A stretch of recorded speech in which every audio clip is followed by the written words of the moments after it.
దేవుణ్ణి వెంబడించాలి, దేవుడు ఏర్పరిచిన దైవజనుణ్ణి కూడా వెంబడించాలి. ఆ మైండ్ కలిగి ఉండాలి. ఊరికే రంధ్రాన్వేషణ చేసుకుంటా, మిస్అండర్స్టాండింగ్ చేసుకుంటూ ఉండే పనికిమాల రకాలుగా అబద్ధమే వచ్చింది. ఎందుకో తెలుసా? దైవజనుడిని పాడు చేయటానికి కాదు, నువ్వు ఎస్కేఎన్పై అయిపోవటానికి. అర్థమైందా? అది దేవునికి స్తోత్రం కలుగును గాక. హల్లెలూయా.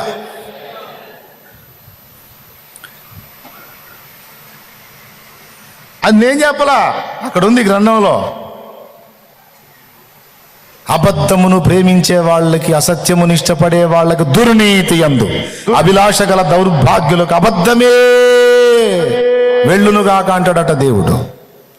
సత్యాన్ని ప్రేమించి, సత్యమును నమ్మి, సత్యమే నాకు కావాలి, సత్యములో నేను ఉండాలని సత్యాన్ని ప్రేమించే సత్య సంబంధులు ఈ అబద్ధీకుల దగ్గర ఉంటే వాళ్ళను కూడా సత్యంలోకే నడిపిస్తాడు.